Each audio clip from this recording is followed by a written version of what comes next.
It's Rusty Diamond, motherfucker.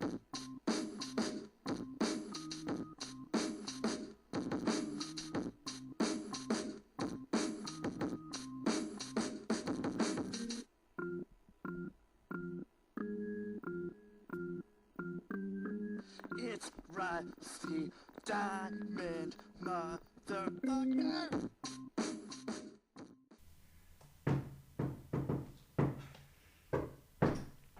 Yo, man. Yo, man. Come on in. I'm halfway there. Shoot, dude. Shit's getting real. It's just getting real. Yeah. It's just getting real empty. It is, It's man. getting real empty. It's you start smoking some crack or something. You need some extra money. You had to part with the leather Yeah, man. couch, the comfy leather. Yeah, trying to make it look more like a, one of those, it's a Crack space den? thing, like a crack den. Is that the word you were searching Yeah, for? crack dens are nice, dude. Like, there's not a lot of clutter. It's true. Yeah, It's true. Very, very open space, open for a lot of creativity.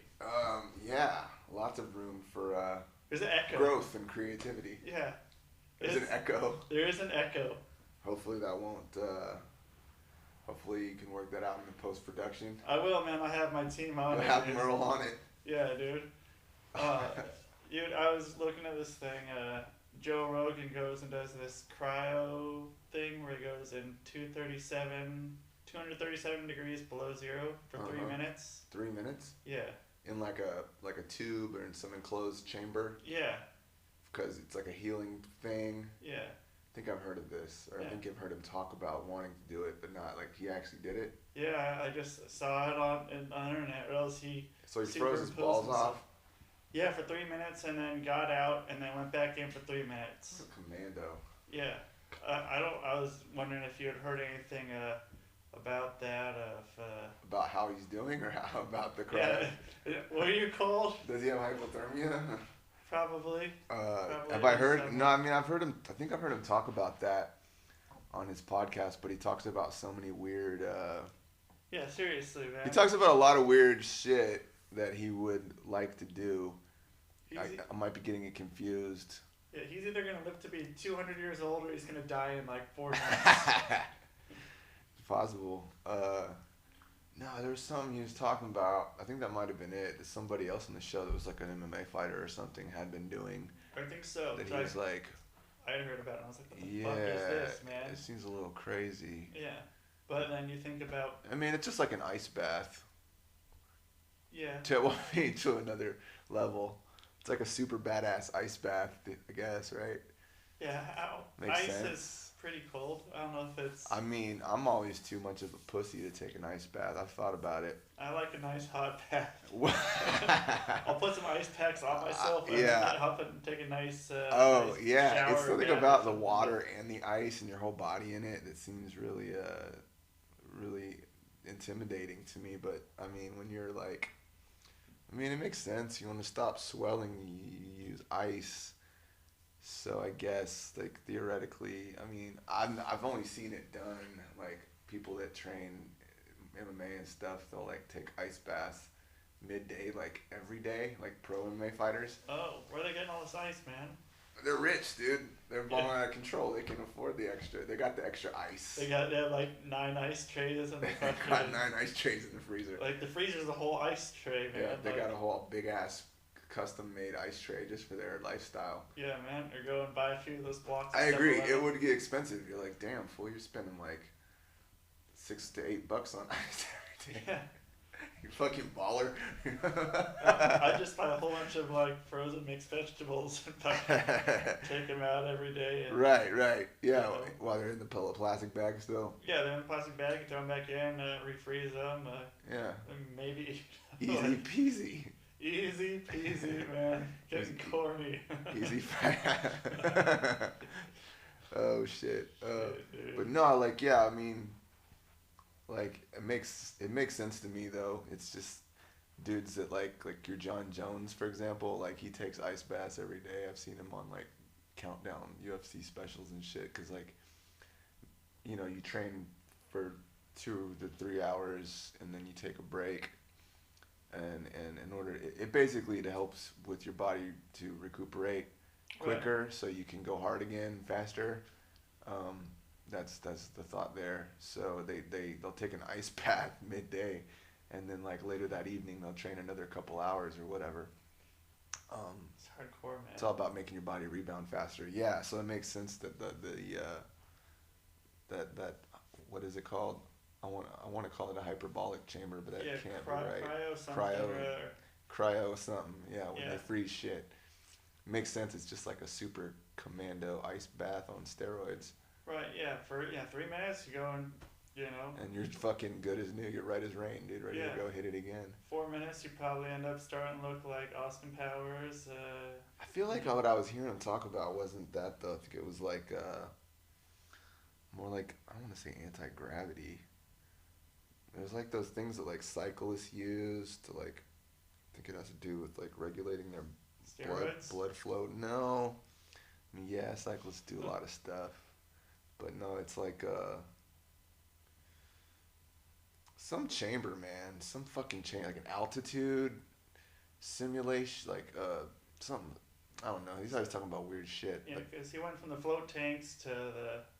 I mean, the float tanks are like old news, but I still haven't fucking gone. That might have been what I was thinking. Yeah. Maybe. Getting confused with.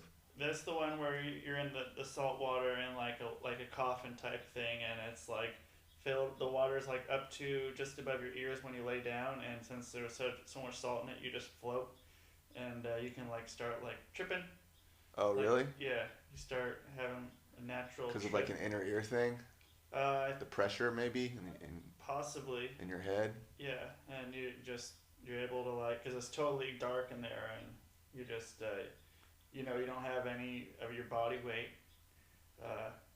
I don't know down on you. I don't think that's what I was getting confused with either, but I mean that's another one of those weird things I could see Rogan going off. What the fuck is Joe Rogan doing, man? I mean, you listen to one of his podcasts, there's certain themes start to creep up podcast to podcast. Yeah, I like to do a lot of weird shit, and fucking I'll show you what's up. And he's all about steroids and testosterone supplements and shit. Joe Rogan? Yeah, he's always like, he doesn't say he does it, but he always like defends people like it's like if it's their business, what the fuck they want to do with their body and that kind of thing. Like he has no problem with it, and he'll go out of his way to tell you that. Looking at Joe Rogan's frame, I would guess he's taking some. He's yoked the fuck up. Mid-40s, dude. He's yoked the fuck up. Yeah. And I bet he's taking the testosterone. I think he's admitted to taking a testosterone supplement. Yeah. Whatever. No, I feel the same way. Yeah. I feel like if it's your body, you do what the fuck you want to do. I mean, as long as you're not hurting you but yourself. But when it comes to like fighting somebody else that's training, I do feel like I do have a problem with it because it makes the playing field kind of uneven unless everybody's doing it and not everybody wants to do it. So. Right. There should be a fucking 2 different leagues. There should be 2 different leagues. It's like, you're in a fucking... You're in the super juiced up league. I'm in the league. regular fucking healthy guy league. Yeah. I think that's only fair. Yeah. But you just never know, man. I mean, I don't know. I used to be able to, I think that you can naturally look a certain way, and now I'm kind of realizing that, like, I can see that certain individuals are definitely taking something when I see them in public, and I'm like, that dude's doing more than just lifting lots of weights. Yeah, I think that's true, especially, even if you're, like, in your 20s, man, like, like, still kind of... It's I mean, there's genetics play a part for sure. But, well, like Brock Lesnar or something, man, like... Well...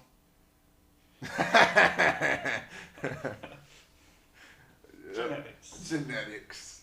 He's a genetic freak. It's like Scott Steiner saying he doesn't take fucking anything. That's fucking bullshit. Right. Just watching him like over those like year or two when he went from. I mean, he was already jacked, but like he got way over the top. Freakishly jacked. Yeah. That fucking guy. still fucking rocking and rolling, dude. Why'd you bring up Joe Rogan in some freezing chamber in the Because first place? I was just looking at it on my phone. I was looking at his Instagram. Oh, is this something he did like today and put on Instagram? Yeah. Oh. I could look at it, but that's No, that's cool. It's a whole other thing, man. I can in my head I can picture it. Yeah, he's Joe Rogan doing in like some weird freezing chamber. Yeah, there's like a window on it, and you see him like looking through the window. Someone's taking a picture. He's like, "Dude, have someone take a picture of me in here. I'm gonna post that shit on Instagram," and then show him getting out of it. Did he look cold? Yeah, he's in a bathrobe or shit. Dude, no, I mean like back to the ice bath though. Like there have been points where I'm like I've considered it. I've known a couple people that have done it before at the gym and stuff, but myself, just fucking take some balls, dude. Yeah, fucking freezes your balls. It's to voluntarily be like, It's like, yeah, I'm gonna hop in this ice bath. Nah. I've taken like cold baths with no ice, but it's not quite the same. Right. Yeah, it's a whole nother level of intensity. Ugh. Thanks, man. Yeah. Maybe one day, but I have to be in quite the fucking hurt mode right there. Yeah, no, I mean, if I was like swollen all over my body, like I can see, sure, maybe, but as like a daily, but it's like, where do you draw the line, dude? First you start taking ice baths, the next thing you know, you're taking testosterone supplements, and then next thing you know, you're fucking Chael Sonnen, dude. Have you listened to his podcast? I have yet to listen to his podcast. I mean, you're the one that broke the news to me. Oh shit! Yeah, look at that. I'm Mr. Fucking Internet, you're the dude. newsbreaker, but I know my West Lynn shit, dude. Yeah. I had no idea, but I looked. I was gonna listen to it, but the first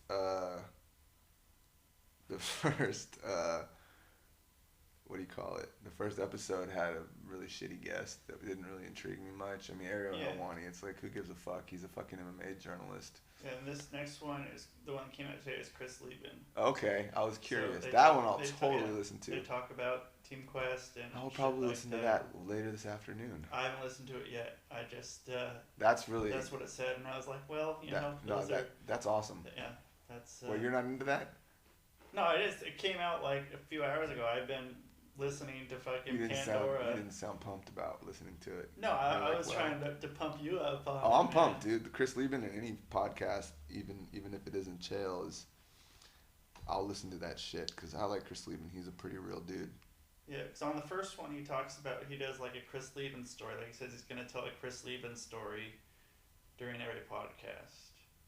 But so you listened to the Ariel Helwani one? Yes. And you got off to a rocky start, or you just had a shitty guest? Well, I didn't know who the guy was. Oh, okay. So I mean, see, that's my point. Like, no one really gives a fuck. It's like, unless you're like a diehard MMA fan, right? And even then, you may not even know who the fuck he is. But we're from fucking Portland. We know who Chris Leben is, man. Right. Like, well, even the people that he's fucking Chris Leben, dude. He's fucking Chris Leben. He is. Okay. He's the Puck. Yeah. Of the Ultimate Fighter show, if you catch my drift. Yeah, I can tell by looking at your face. You have no idea what I'm talking about. Did you ever watch The Real World? No. Like the first. Never. It might not have been the first season. It might have been the second or the third. I watched Zero Real World. Okay, I watched only one season. Okay, be honest. No, I'm fucking okay. Season. Okay, I take that back. Like 2 years ago, I watched the first 2 or 3 episodes of like the current season, like season 20 something. Is that the one that was in Portland? Very bored. Maybe, but I don't think so. Okay. Maybe. That might have been the reason why I did. I think you might be right. I don't remember. Alright, so anyways. I didn't stick with it though. It was stupid. Well, it's the real world, man. It's never been anything that's fucking when like people stop being polite. Me, man. Well, see, but you gotta give you some perspective. It was like 1993. Reality TV wasn't really a big thing yet. Right. It was the beginning of that, more or less. Is that a reality TV show? The Real World? Yeah. I think if you were to look up like birth of early reality TV online, it would probably give credit to The Real World for being the first reality show. I saw the Mad Real World on the Chappelle Show. Oh yeah, I saw that. You know, that's kind of what I know about the real world. Okay, man. so you never. Well, anyway, back to what I was saying. Puck. It might have been the first season, but it was like the second or third season, and I was like, you know, I was a young teenage kid. 21. 21. Yeah, I was 21 at the time. Beavis and Butthead was a big deal. Oh, The yeah. Max had a MTV show on Liquid TV. Aeon Flux was in full swing, and you know, I was watching the fucking Real World, and there's this dude named I saw the whole season, and he was the first like big, like, I don't want to call him a star, but like he was. If you were to ask most people on the street, except you, because you're weird. Yeah. Like, can you name like one person who came off of the Real World or two? I would say if they had an answer at all, 98% of the time they're gonna say Puck. Puck was this punk rock dude in San Francisco who was like a bike messenger, and he had a Bike messenger. he was a bike messenger, and he had a crazy. He was just an angry dude who was like constantly in other motherfuckers' space and in their face, and just a hard guy to live with. Perfect for the show. Perfect. He was the. If not for Puck, the show would have been like watching paint dry. Right. You know what I mean? Like everyone was getting along, and then Puck was like the fucking the powder keg waiting to explode, and everyone hated him, and they wanted to kick him out of the house and all this shit. And then I think there was a guy who had AIDS On the show? on the same season, who might have later died. I don't remember his name. I just remember him as the AIDS guy. Right. Well, that's a hell of a way to be remembered, man. And I think Remember Puck, the guy who's the asshole, but then there's AIDS guy over here, man. I think part of the heat with Puck he had with his fellow Real World roommates was that he was bagging on the AIDS guy. Oh shit. Because I guess he was gay. I don't remember really. I'm pretty sure he was. The Puck or the No, the AIDS guy. The bike messenger from San Francisco was not. No. Puck was not. Okay. He was not half and half, as some individuals might say. So Chris Leben is the Puck, the angry. Chris Leben is the Puck of the Ultimate Fighter. Thank you for bringing that back. Yes. Before I got too sidetracked and told too long of a story. Yes, the first Ultimate Fighter. Have you ever seen the first season? I watched it with Chris Leben. Okay. That season. That's probably the only season you remember, right? Yeah, with the. You've probably seen a few more, but that was the one that stands out. Was that the second season or something? It was either the first or the second. Yeah, because the first one was with Forrest Griffin and. Pretty sure, yeah, it was the Stephen first one. It was Stephen Bonner, yeah, and Chris Leben was in that Chris too. Leben was in that one, or Yeah. maybe. And I thought it was a damn good season. I did too. I mean, Chris Leben, as a person watching, like that got him over in my mind. Yeah. With me. Oh yeah. I always wanted to see him fight because I was like, okay, he's a real dude. Yeah, he's that dude from the show. He's the dude from Felony Flats. Like, I can get behind this guy's backstory. Yeah, exactly, like, man. You know. He had a shitty home life, and martial arts changed his life for the better. And he's from Felony Flats. Yeah. Although he lives in Hawaii now. Hey, that's what you gotta do, man. If you live in Felony If Flats. you make money, leave Portland. Leave Portland and go move to Hawaii. Yeah. You know, I've seen him fight a few times, like live. I'm a big Chris Leben fan, so yeah, I'm stoked to listen to that podcast. Yeah, I liked him, man. Like once, yeah. He's like, even though he's kind of a hothead, crazy dude, he that's wasn't back then when he was younger.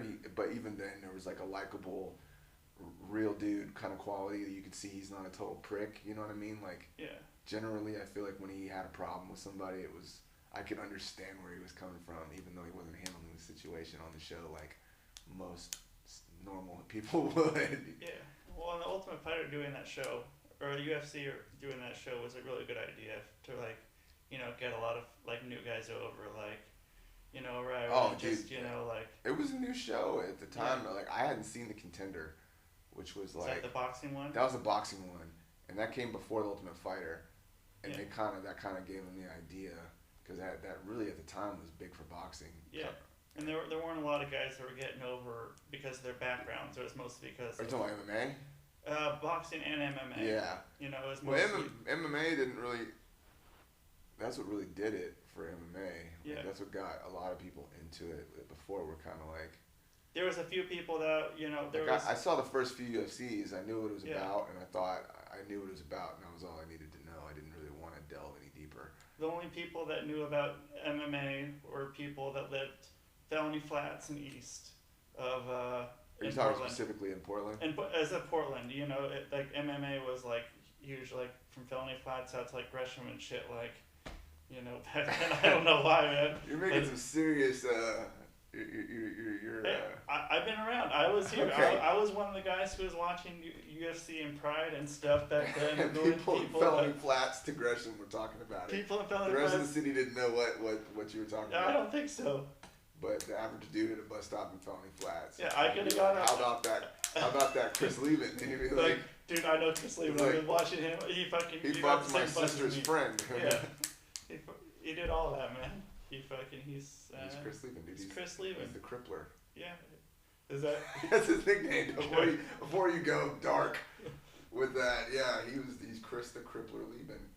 Although he may have changed that since then. Nah, he's Chris the The Hawaiian nice guy. surfer guy Leben who shows up every now and again in Portland, gets a DWI, and then goes back to Hawaii. Yeah, don't drive to Portland. Just go surf in fucking Hawaii. Right. Stay out of trouble, man. Yeah. Fuck, dude. I mean, I don't know. Part of me's kind of like, why'd you have to leave us, Chris? But But then, you know. but I've never been to Hawaii, so what the fuck do I know? You know, but you know, we're yeah, it's weird. It's a weird place. So MMA was pretty popular in the early 2000s And Felony Flats to Gresham. Maybe even including Troutdale. Okay. Huh, that's interesting to know. That East County in East Portland County, okay. was Pretty into it pretty big before into the rest it. of the city caught on. Yeah, in the early 2000s. That's How was MMA received in West Lynn? not very well. Not very well. There was because that Almost was even well non-existent before at the time. Chael was like. I mean, Chael was doing shit, but like, you know. He wasn't on a major level doing Yeah, shit. he wasn't on major level doing shit, so they didn't have all that. There was no Mean Street Pizza, you know, shit, man. And Speaking of Chael, yeah, I watched the pay-per-view that he did The with one Jim Ross. yeah, That one night tournament. The talent in the tournament was kind of like, you know, it's a little middle of the mall. It wasn't like, granted, it's not a UFC show, so I knew to expect that out the gate. right. But the final wasn't all that interesting. I think it went 3 rounds. It was an okay show. But the commentary was pretty weird. Wasn't as good as I thought it would be. Because Jim Ross was doing more,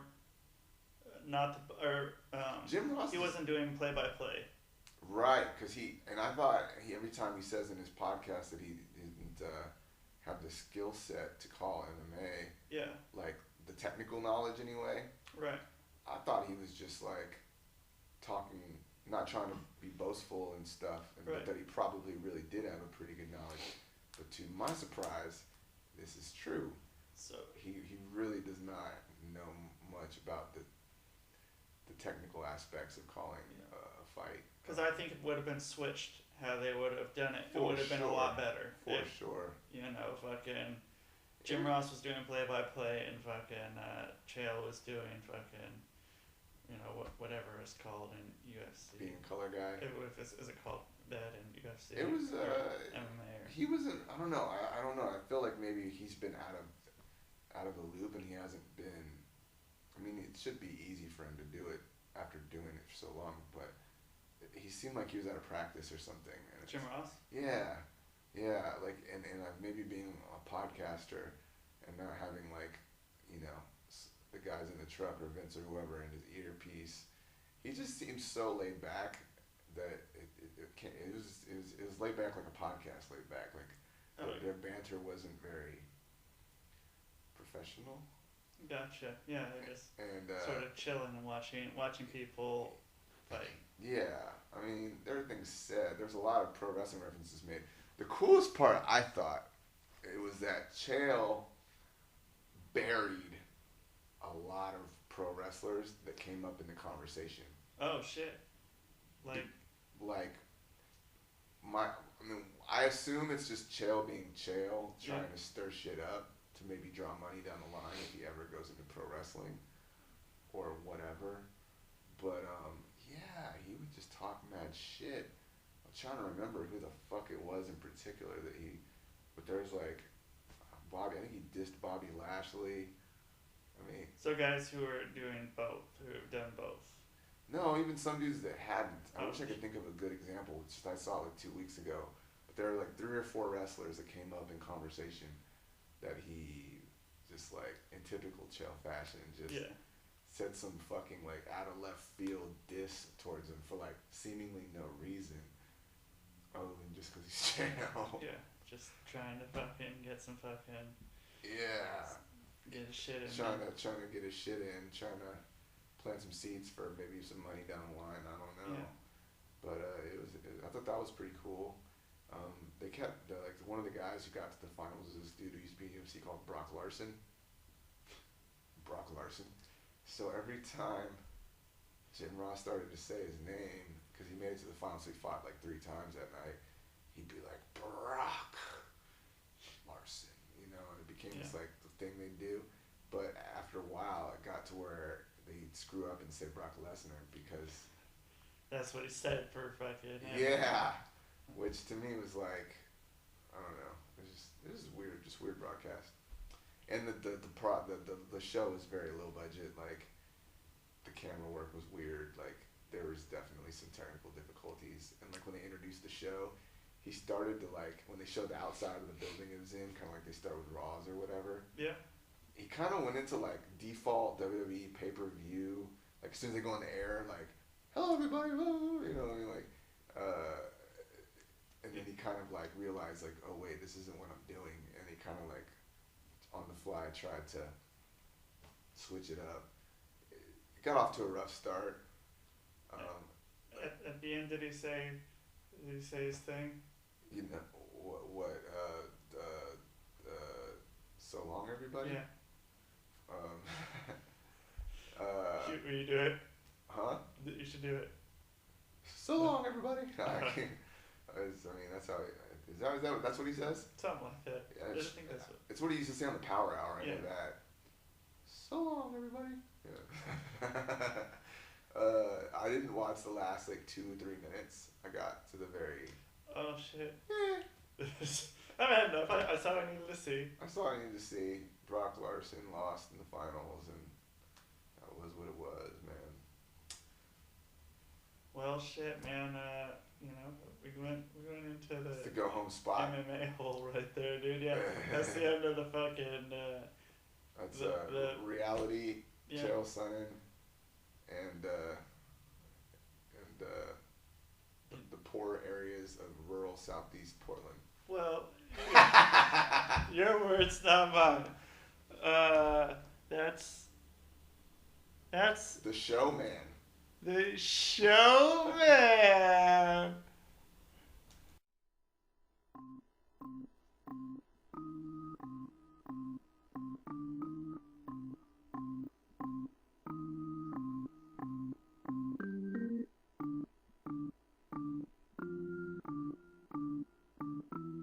It's Rusty Diamond, motherfucker.